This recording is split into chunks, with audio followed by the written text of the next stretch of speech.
New York's infamous Blue Note era comes to Mars Hill January 24th for a special one-night-only concert at Mars Landing Galleries.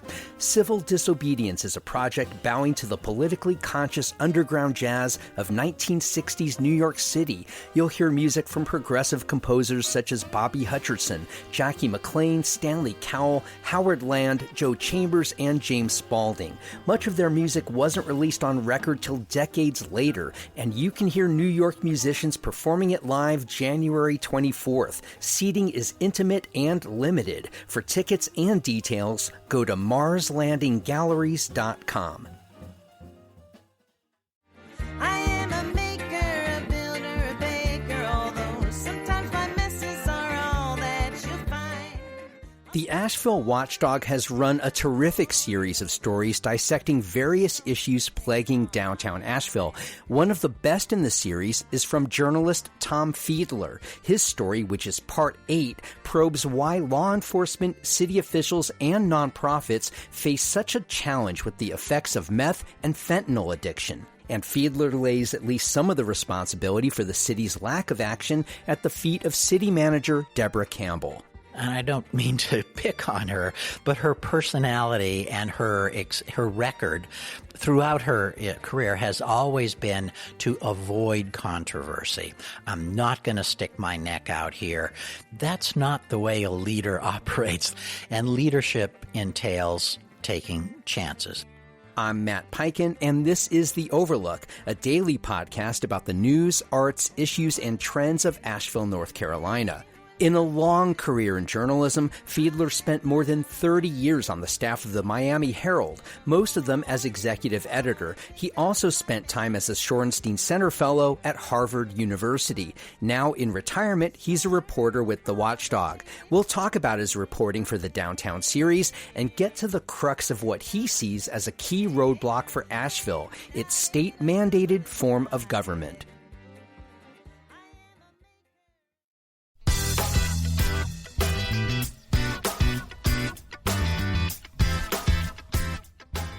Hey, Overlook audience, did you know that every month I produce more than 400 minutes of exclusive local content relevant to life in Asheville? The Overlook is a one-man band, well, along with the fantastic, generous guests I invite onto the show, but my point is I'm delivering something Asheville has never had before. If you value the Overlook, if it makes you a more informed and engaged citizen, consider joining my Patreon campaign. You can be a sustaining member for as little as $5 a month. Your support would mean the world to me. To learn more, go to patreon.com/The Overlook Podcast.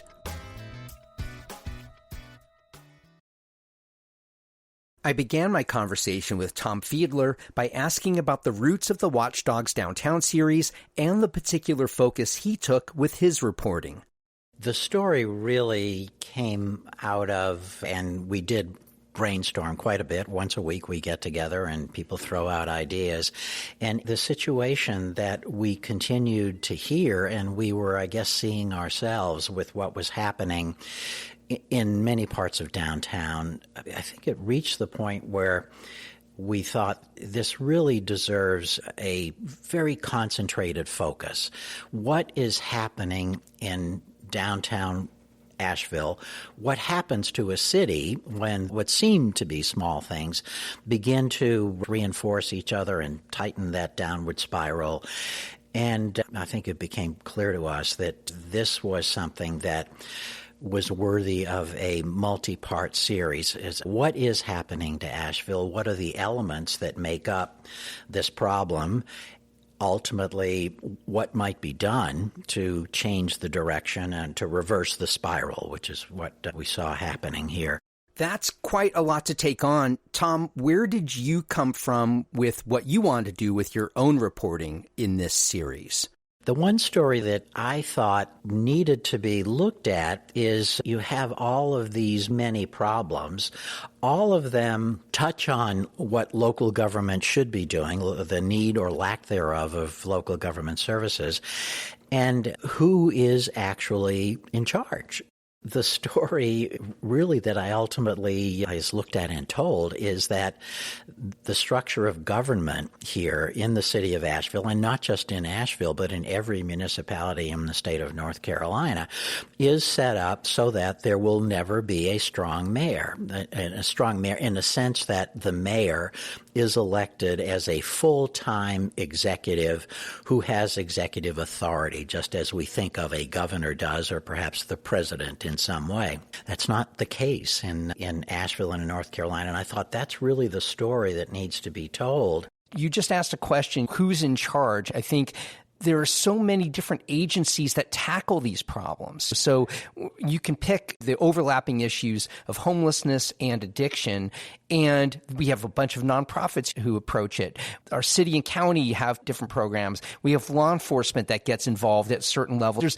There are multi-avenues in to these intractable problems, and I thought your story did a good job of getting into that. And in particular, why did you choose, not that it shouldn't have been, it needed to be, and you did it well, but why did you choose addiction in particular as a focus in your story? I think because much, at least of the perception that people have of the problem downtown, leads back to addiction in the sense of the people who are most troubled by addiction seem to be the ones that create the most, for lack of a better word, disturbance to others. In most cases, they're homeless. And because of the addiction that they have, a number of things happen. First of all, it's extremely visible when you see someone who is in the throes of drug usage, somebody who is aggressive perhaps, or yelling, or doing something in public, shooting up. That was a common thing. Urination, defecation, those kinds of behaviors that clearly go back to some person who is maybe partly this is a mental illness issue, and certainly there's some of that, but oftentimes people who have mental illness self-medicate by using drugs. And what has happened in Asheville, at least according to many people, and there's evidence for it, is that the kind of abuse has gone from being perhaps alcoholism, drinking, to heavier drugs. Meth is a big one, and now more recently with fentanyl. And the result has been that the people who are struggling with this kind of abuse have become not only clearly publicly disturbed, but have become much more aggressive. And it's a different kind of a problem. Yeah, a cornerstone of your reporting focused on the rising public visibility of this, just in the past few years, how much more visible this is, and how these new avenues of drugs are seemingly out of reach for how to work with people, how to deal with people, how to decrease the prevalence of these drugs. And one of the people you quoted was the director of AHOPE, which is one of the support agencies here that deal with people who are unhoused and on addiction issues. And you quoted the director as saying basically she threw her hands up. We don't know what to do. This is an entirely new class of drugs. In the past, we understood the behaviors, and now we don't. And I thought that quote, among anything in the entire series that you've read, I found that to be the most stark and illuminating about our challenges here as a city. Yes, first and foremost, the drugs that are on the street and available, and particularly meth and with fentanyl, create a form of behavior that is different from in the past, much more aggressive, out of control. I shouldn't say aggressive. That implies they go after people, but they're out of control. The other piece of that, though, and this begins to cascade, is that when people are in that kind of a situation, the only place the others can turn, people who see themselves as perhaps victims of this, business owners, others, is they call the police. The police, with only minimal training, they don't have many options as to what to do. We had cases of one person we wrote about clearly mentally ill, in need of treatment of a different kind, had been in the past, with something, I want to say, more than 200 arrests and releases over a period of a couple of years. And the reason is there was no place for that person to go to get the kind of help that they would need. And so you have all these elements. You mentioned this earlier, Matt, and it's important. We do have a number of different organizations, many of them nonprofits, some of them are advisory boards to the city. Of course, you have elements of city government itself to deal with this, but there is no one single place that coordinates all of this and sets a direction and even a location, a place where you can bring people who are in need of help and keep them there and provide options. A lot of scattershot pieces, but no one in one place that brings it all together. And that was really, again, the essence of my question about who is in charge here. Asheville is a mid to smaller size metropolitan area. Are other cities that have greater budgets, more resources available to them, are they doing this differently and more efficiently and better?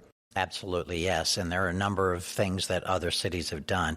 Those are stories that we're continuing to write about. And there are a number of cities, all of whom seem to have problems much like we have at a similar scale, that at least they had problems of a similar scale, and somewhat cities that share what Asheville is all about. What we did look at is cities that share many of these same elements, and those cities that are known for dealing with this better than we have. An example, Tucson, Arizona. Again, it's a city that's well known for tourism, relatively similar size to us, and it has handled things better.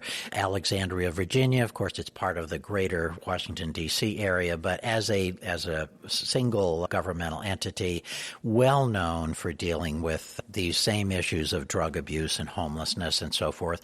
And I think the one thing that comes out when you look at them is that they have pulled all of the different elements that may have had a piece of it together into one organization that is able to treat the broader issue holistically. How are they able to do this in a way that Asheville hasn't? And you alluded earlier, you talked about our, for lack of a better term, weak mayor system of government here, where in North Carolina, city managers really pull the strings on everything, right, and they put into action, at least by design, the strategies that city council has voted upon and said, this is what our priorities are. You as the city manager implement this strategy, and the mayor is just one cog on this city council. Right. In Tucson and in Alexandria, Virginia, and elsewhere where you have seen more efficient systems for handling this, are they just operating with different structures of government?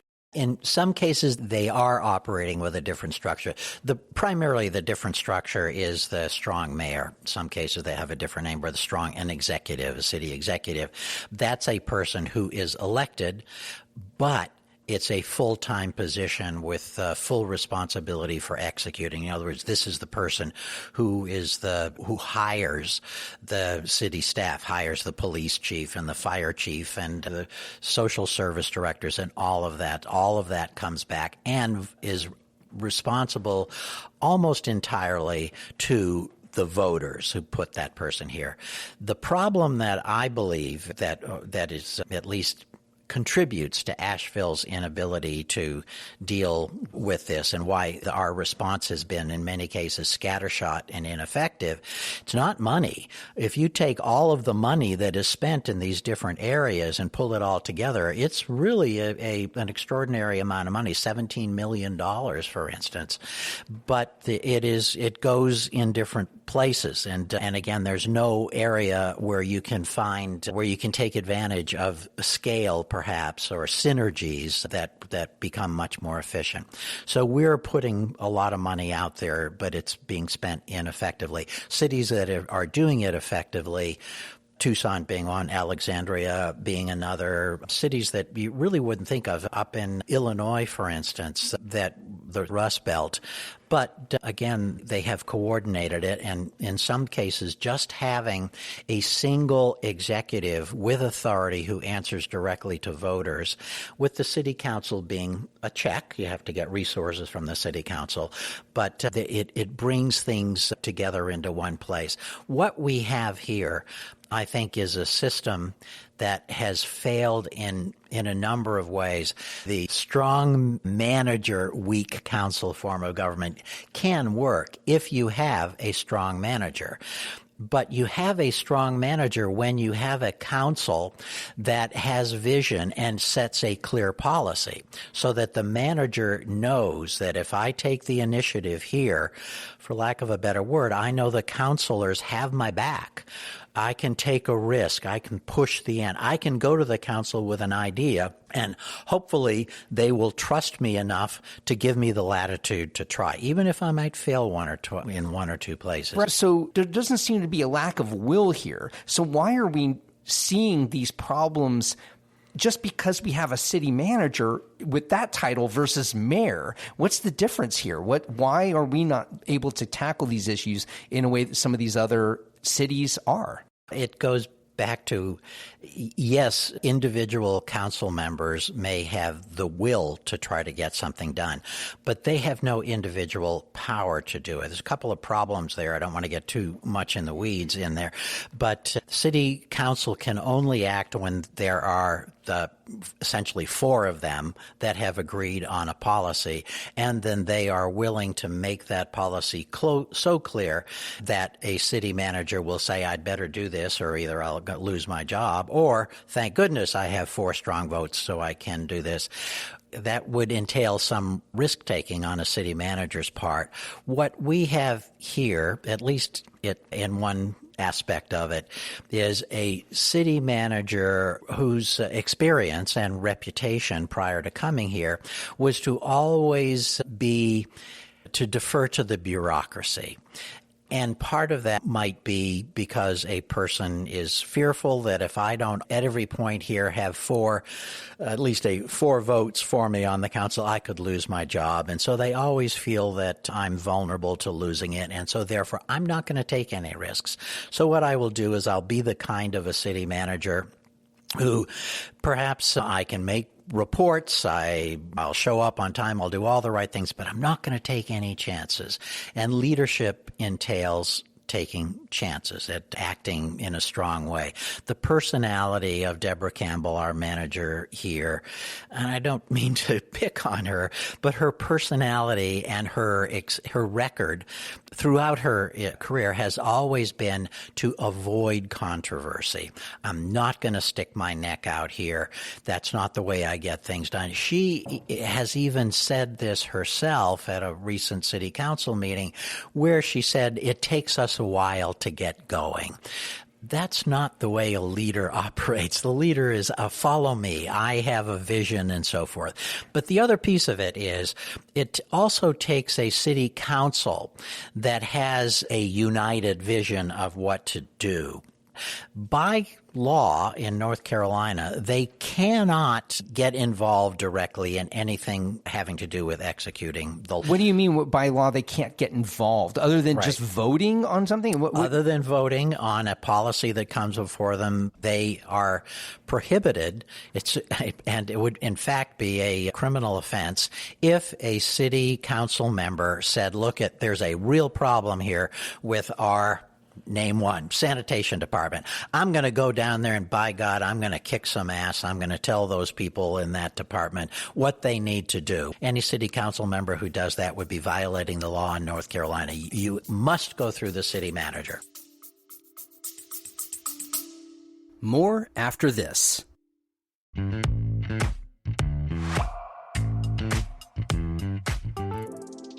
The First Look newsletter brings you news headlines from all over Asheville every weekday morning. You can scan it at a glance and see if there's something you've missed or just need to know more about. There are no ads disguised as stories, just the headlines in a quick, easy read.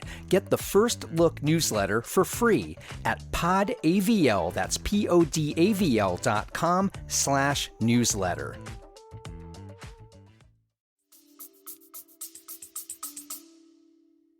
So you're saying that in a strong mayor system, a mayor who's accountable to the public, that person can be bold, can take risks, and because they have the sole authority to enact certain programs, they don't need a majority vote on the council to get things done. They can just unilaterally decide this is what we're going to do, and if it doesn't work or the public doesn't like how they do it, they can throw that person out. But the council can't.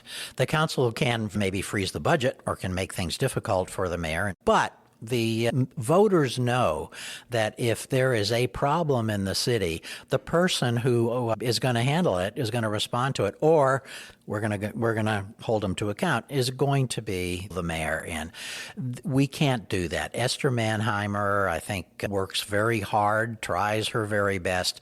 She, like all the other council members, is by law prohibited from directing any city employee to do anything. What can we do? What are people pointing to? What are you hearing that can happen within the current form of government that is plausible and passable?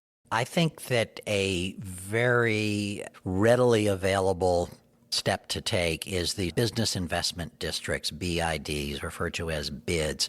The business community here, particularly the downtown business community, acting through the Chamber of Commerce, is a great source of potential solution here.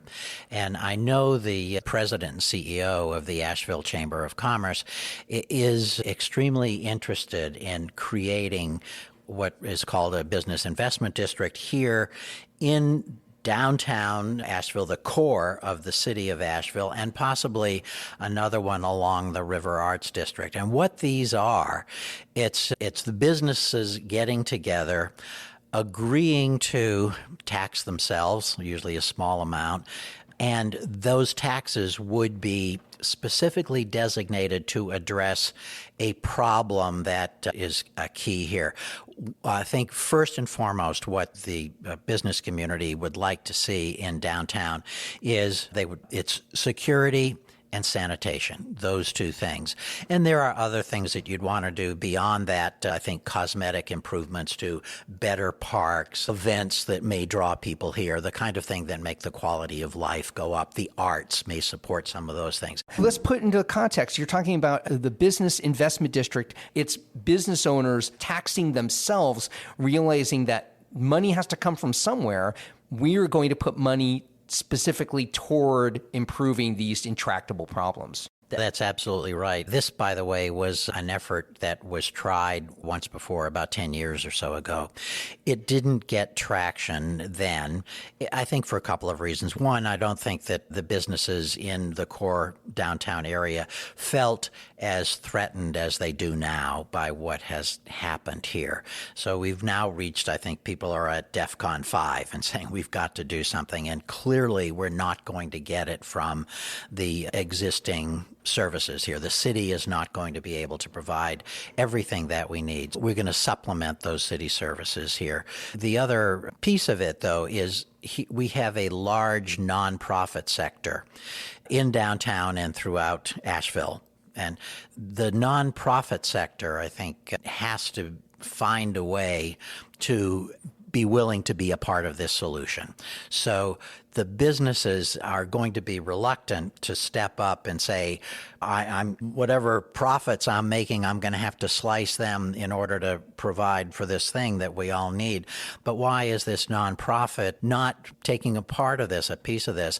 It would help enormously for a bid to become viable if there is a way that the solution and the expense is shared broadly, maybe even by residents in some ways would be an additional That would be passing a referendum in a sense. It would have to be a referendum. Right. Yes, it would have to pass it. The city council would have to pass it, and there would have to be some kind of a vote of the people who are affected directly by that. You just said something a bit ago about nonprofits have to step up and play a role.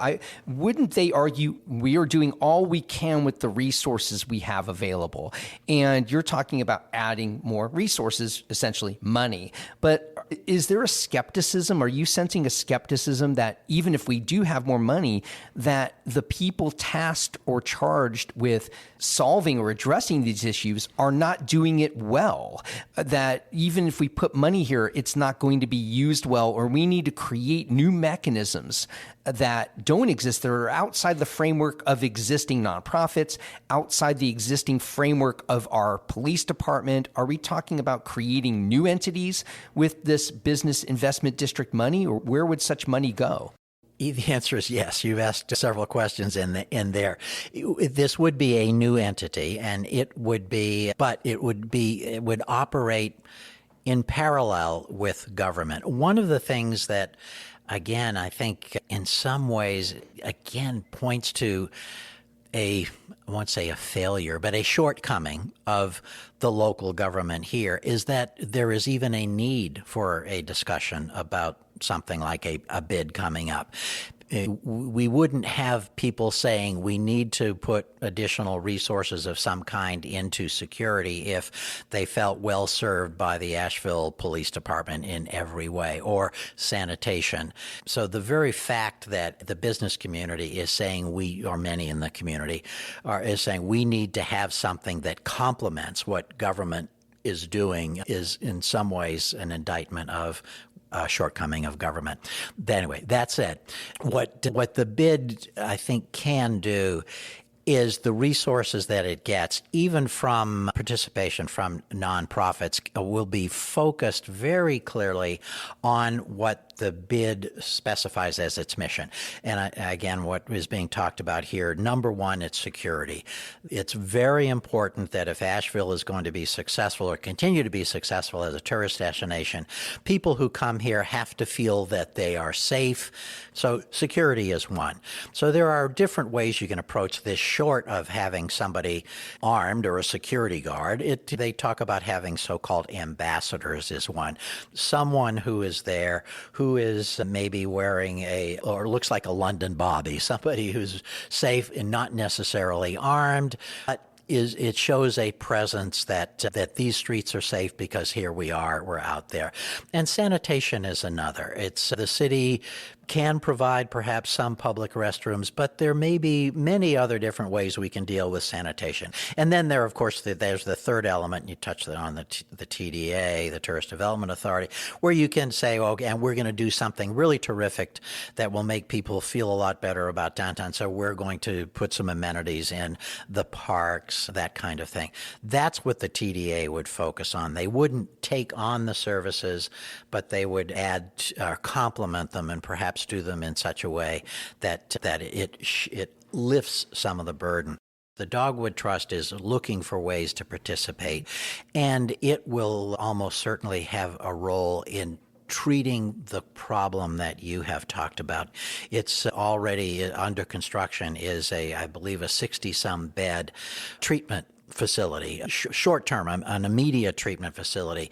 That by itself, I think, will be a big help because it gives the police department, for instance, a place to take someone who not necessarily involved in criminal act, but needs some kind of help, needs a bed, and perhaps somebody who is trained to deal with someone in a psychological crisis or a drug crisis.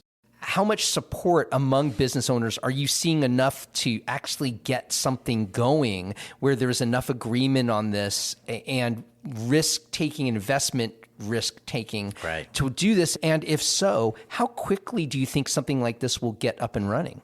I think it's a little premature for me to say with certainty where that stands. This idea, although the idea of bids has been around, as I say, it was here 10 years or so ago, didn't pass, so it's just coming back. I think there's much more seriousness on the part of the Chamber of Commerce anyway to drive this forward, meaning that there would be a structure, there would be a goal, there would be people in place, and there would have to be, of course, governmental oversight of this. That is going to happen literally within, I think, a matter of a few days or weeks. One of the things that the Chamber of Commerce did is it fully funded a study that was coming up with a plan. I want to say it was due I think it may be today or tomorrow. Elements of that will come out, and then the business community, I think, will have to come together and say, yes, this is what we're intending to do, so that it hardens up into a policy that you then are willing to take to the city council and to voters and others and go forward with it. But this can happen very quickly, and to get something up and running by the end of the year is certainly feasible. Just to be clear, you said something, it didn't pass 10 years ago. Who has to pass this? Ultimately, this would have to be passed by the people who would be paying the fee. So the people, the business owners, it's a vote among them about whether to do this. Is there anything in your reporting that we haven't talked about that you found surprising or stark that needs to be addressed, or that nobody has answers for yet? And anything that we haven't talked about yet? I found it surprising that the idea of having a strong executive in local government in North Carolina is prohibited by North Carolina law. And as I was reporting that, I talked to a number of academics and experts who focus on that. I was told that this is actually rooted in the North Carolina's colonial history that went back to of course, pre-revolution, where the governor of North Carolina was appointed by the king, and the governor had all the authority of the king over whatever happened in North Carolina.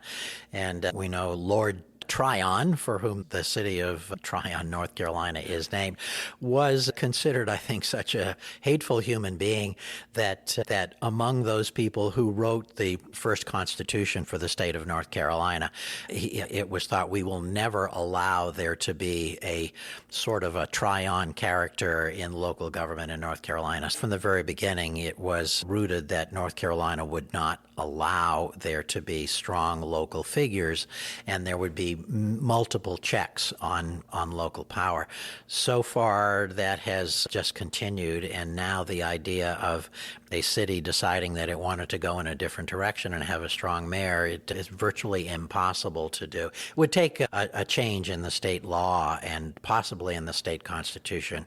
You don't see it in any major city. You look at New York City, Washington, D.C., Miami, Chicago, Los Angeles, San Francisco, Houston, Texas. Almost every major city has a strong elected mayor form of government because voters want to hold somebody accountable. That, as Harry Truman said, want to know where the buck stops here. And we don't have that, unfortunately. What are you working on next in this series, assuming you're working on something now in it? The piece that we're working on now, and we'll roll this out within the next week or so, really is the solutions piece there. And we've looked at several cities over the last, in fact, posted today on the Watchdog and earlier this week. We're looking at those cities that we believe have similarities to Asheville, and yet they have been much more successful in dealing with the overall problem. We wanted to end up by saying that there is hope here. We have spent the first several pieces of this talking about all of these problems that we have, but there are ways that we can adopt that may work toward a solution. Unfortunately, changing our structure of government in a significant way is not one of them.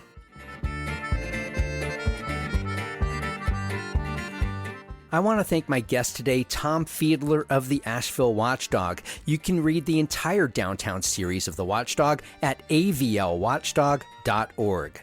Today's conversation happened inside the BB Theater in downtown Asheville, which owners Susan and Giles Collard have been so gracious enough to open to me to record my interviews.